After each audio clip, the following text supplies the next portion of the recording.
Okay, so this deep dive into Julius Caesar, this is fascinating stuff. I mean, you've even got excerpts from a real scholarly article here, Plebeian Politics in Julius Caesar by Nicholas Visser. Very impressive. Yeah. And it seems like you really want to dig deep into the common people in the play, which I think is so interesting, right? I mean, we always hear about Brutus, we hear about Caesar. Right.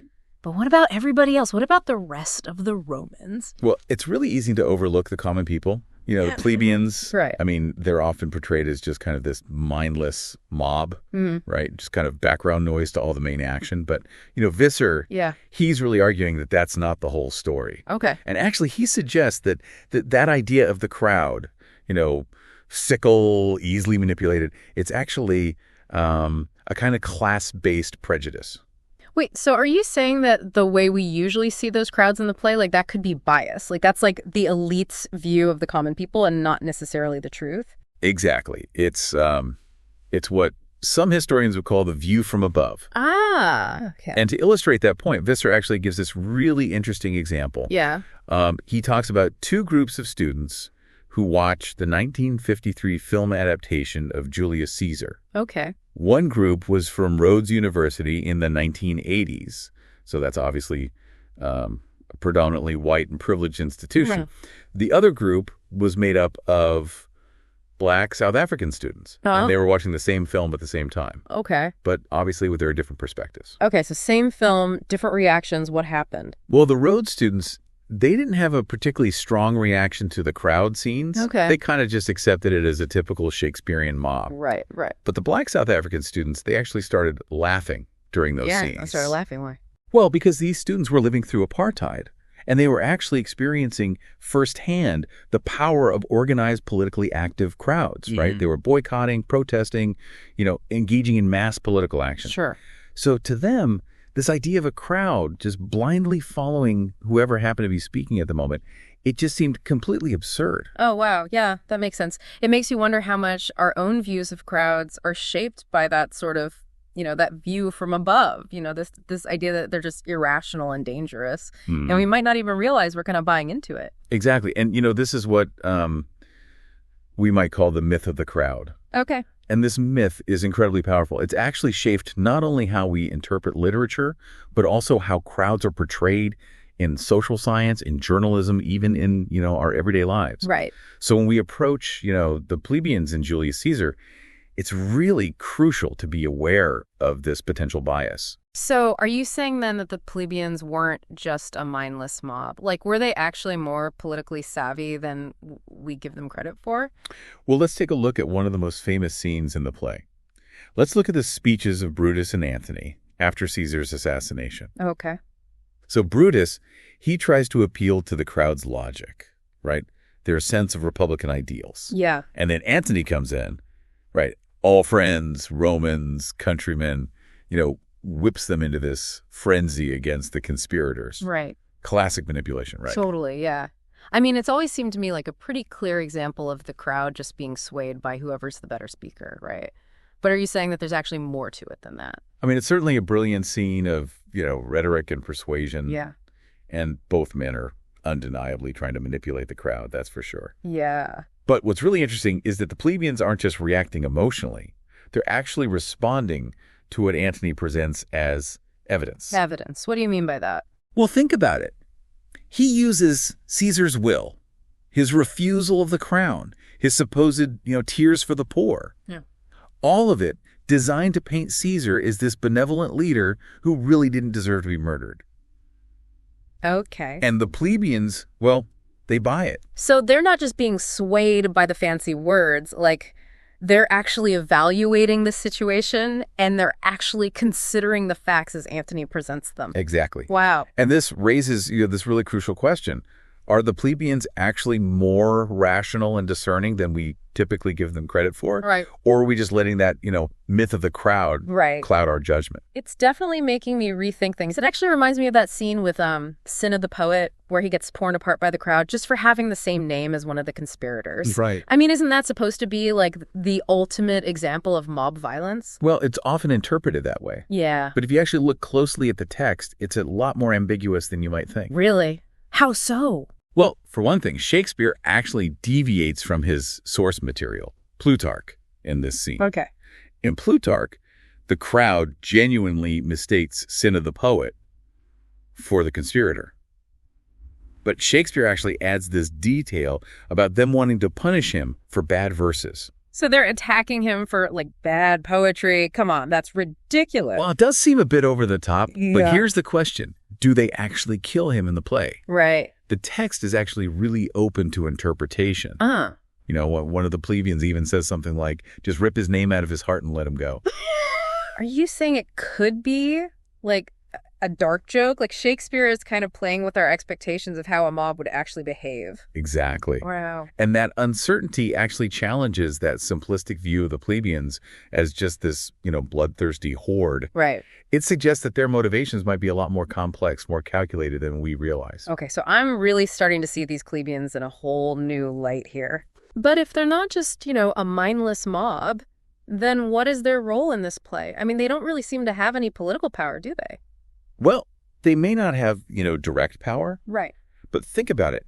Caesar, the conspirators, Antony, they all try to win over the plebeians. Yeah, why is that? Because they need their support. I mean, I still don't see how the plebeians could actually, influence these really powerful figures. You have to remember, the plebeians, they are a force to be reckoned with. I mean, remember, Rome was a republic. Mm-hmm. And even though it was very hierarchical, there was this really deep suspicion of monarchy. The plebeians, they were really fiercely protective of their rights and liberties. So you're saying that any leader who wanted to gain power in Rome would need the support of the people? Precisely. Wow. And to understand their motivations, I think we need to look at this concept of libertas. Yeah. Okay. Libertas, the Roman obsession with liberty. Right. But what did that actually mean to them? Well, libertas encompasses this whole range of rights and privileges, legal protection, freedom from tyranny, and a voice in how they were actually governed. Okay. The Roman Republic, remember, it had this mixed constitution. Right. Where the plebeians, through their tribunes and assemblies, they actually had some say. So the plebeians weren't just extras in the drama of the Roman Republic. They were like active participants fighting to maintain their hard-won rights and freedoms. Exactly. And this understanding of libertas is, I think, really crucial if we want to truly understand their actions throughout the play. Yeah. It's the key to seeing them not as this mindless mob, but as these shrewd political actors who could actually make or break even the most ambitious leader. This whole concept of libertas, it makes me think about that whole incident with Caesar and the crown. Okay. The one where he refuses it 3 times. I mean, it's often portrayed as this moment of humility. Right. But I'm starting to wonder if it was something else entirely. You're catching on. That incident is a perfect example of how understanding libertas can completely change our interpretation of the play. Yeah. And I think we should dive into that next. Yeah, absolutely. Let's get into that. You see, the traditional reading, like you were saying, of Caesar refusing the crown is that he was this, selfless leader who didn't really desire power. Yeah. But when we actually look at his actions throughout the play, right, that interpretation starts to kind of fall apart a little bit. Yeah, it's hard to square that image with the Caesar who is, constantly kind of maneuvering for more power. Right. So are you saying the whole crown incident was like an act? Like, was he playing to the crowd? Exactly. And remember Casca's description of the event? Yeah. Casca actually says that, in his opinion, Caesar really wanted to take the crown. Okay. It suggests that the whole refusal was just a performance. Wow. A way to kind of gauge the crowd's reaction and maybe even manipulate them into demanding that he become king. So he was trying to pull a reluctant hero move, making it seem like he was, sacrificing his ambition for the good of the Republic. Precisely. And the irony is Antony later uses this very incident to defend Caesar during his speech to the plebeians. Right. He reminds them how Caesar refused the crown. Of course. Conveniently leaving out the part about how much Caesar actually wanted to take it. Wow, talk about a power play. So Caesar tries to use the crowd to gain power. It backfires. Right. And then Antony uses that failure to kind of push his agenda. Exactly. It's like they're both playing chess with the plebeians as pawns. It really highlights those really complex dynamics of power in the play. Yeah. How everyone is trying to manipulate the situation to their advantage. Totally. But let's back up a bit. Why would Caesar even try to get the crown from the plebeians in the first place? Yeah, that's a good question. Wouldn't it make more sense to go through the Senate? Right. What was he hoping to achieve? Well, Caesar was a brilliant strategist. Okay. He knew that trying to become king would be a huge betrayal of all the other patricians in the Senate. Right. They were really fiercely protective of their own power. Sure. So by appealing directly to the plebeians, he was trying to create this power base that could actually rival the Senate. Oh. He was trying to divide and conquer. Oh, I see. So he was hoping that if he had the plebeians on his side, he could kind of pressure the Senate into accepting his rule. Exactly. He'd be like, look, I'm the only one who can control the masses. You need me to prevent chaos. Precisely. It was a risky move, but it almost worked. Yeah. And here's where that concept of libertas comes in again. Okay. The plebeians, they weren't just blindly following Caesar. They were actually acting according to their very deep-seated beliefs about what it meant to be a Roman citizen. Mm-hmm. They really despised the idea of a king because it threatened their libertas. So when Caesar reached for the crown, they pushed back. Right. They were basically saying, we won't accept a king. We want to preserve our rights and freedoms. Right, and that's why Caesar's performance backfired. Yeah. The plebeians weren't fooled. They saw right through his act. Right. And they made it very clear they wouldn't tolerate a king. This makes me think about those black South African students that Visser was talking about. Hmm. They saw the crowd in Julius Caesar as unrealistic. Right. Because they knew from their own lived experience that crowds weren't just these mindless sheep. Exactly. They had their own motivations, their own political goals, and I guess the Roman plebeians were the same way. That's a great connection. The plebeians, they weren't naive. Right. They were acting in accordance with their own values, their own understanding of libertas. Right. And that understanding shaped their response to Caesar's every move. Okay, so we've got these politically savvy plebeians who are very fiercely protective of their libertas. Right. But if they were so opposed to monarchy, why did the Roman Republic eventually fall to emperors? That is the million-dollar question, isn't it? It is. How did a system so focused on preventing tyranny eventually end up under the rule of one man? Yeah. It's a puzzle that historians are still trying to solve. Mm-hmm. So was the fall of the Republic inevitable? Or was there something specific that happened, something that changed the balance of power? That's a question we'll have to leave for another deep dive. Okay. But for now, it's important to recognize that the plebeians, they weren't just passive bystanders in the events leading up to the fall of the Republic. Okay. They were active participants, pushing back against attempts to erode their libertas. And to fully grasp the complexities of that struggle, I think we need to talk about the tribunes. Yes. Those officials who represented the interests of the plebeians. Right. Remember that scene at the beginning of the play? Yes. Where they're scolding the commoners for celebrating Caesar's triumph? Right. It always struck me as odd. That scene is really crucial. It sets up this really interesting conflict between the plebeians' desire for strong leadership and their fear of tyranny. Right.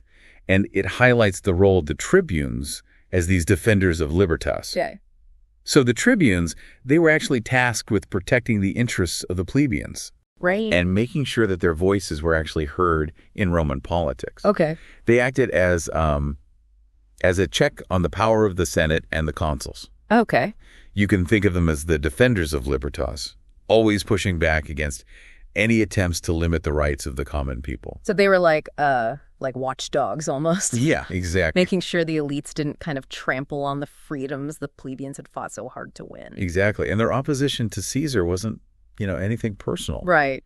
It really stemmed from this very real fear that he might become a tyrant. Right. And really undermine the entire system that guaranteed those liberties. That makes sense. But didn't Caesar end up silencing the tribunes? He did. I vaguely remember something about him, like stripping them of their power.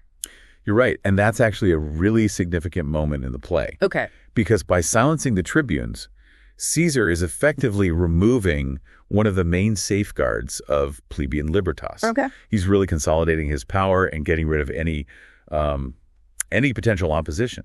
Wow. That's a bold move. No wonder the conspirators were so worried about him. Right. But I'm still a bit confused, though. If the tribunes were so opposed to Caesar, why were the common people celebrating his triumph in the first place? Well, remember, the plebeians weren't, this monolithic group. Right. They had a variety of opinions and allegiances. Okay. Some might have been wary of Caesar's ambition. Right. While others might have been genuinely impressed by, his military victories. Yeah. Or maybe swayed by his promises of reform. So it's not as simple as saying all the plebeians were pro-Caesar or anti-Caesar, they each had their own kind of perspective on this situation. Exactly. And it's so tempting to just, lump them all together as just this single entity. Right. This easily swayed mob. But, they were individuals. Yeah. They had their own hopes, fears, aspirations. Right. And they were all trying to navigate this, incredibly turbulent political landscape. Yeah. I mean, it's like, even in what seems like a unified group, you're going to have a whole spectrum of opinions and beliefs. Right. And to really understand what's going on, you have to acknowledge that complexity. Absolutely. And when it comes to Julius Caesar, it's clear that the plebeians, they weren't just background noise. Mm-hmm. They were active participants in this political drama, both influencing and being influenced by the actions of the, main characters. Right. Their support was really crucial for anyone who wanted to actually gain power in Rome. So it sounds like the plebeians were these incredibly shrewd political actors. Right. Kind of using their collective power to try and protect their interests and actually influence the course of events. That's a great way to put it. Yeah. And I think it really challenges that, that traditional view of them as just a mindless mob. Yeah. They were a force to be reckoned with. I'm starting to think that understanding the role of the plebeians is really kind of key to unlocking the whole play. Mm-hmm. It's not just about the big names like Brutus and Caesar. It's about understanding this complex web of relationships and motivations that actually drive the action. You've hit the nail on the head. Their presence just adds this whole layer of realism and depth to the play. Yeah. It reminds us that history is made not just by, powerful individuals, but also by the collective actions of, ordinary people. And maybe by understanding their motivations, their struggles, we can actually gain a deeper appreciation for those timeless themes that still resonate today. Right. The fragility of political systems, the tension between ambition and the common good, the constant push and pull between those in power and those seeking to hold them accountable. Beautifully said. And that's the power of a deep dive like this. Yeah. It's not just about learning facts or analyzing a text. It's about connecting with the past in a way that really illuminates the present. Well, this has been an incredible journey. It's amazing how taking a deep dive into these sources can completely change the way we see a play we thought we knew so well. I know. And for you, dear listener, we'll leave you with this final thought. If the Roman plebeians were so devoted to libertas, why did the Republic eventually crumble, giving way to the rule of emperors? What shifted in that delicate balance between power and freedom?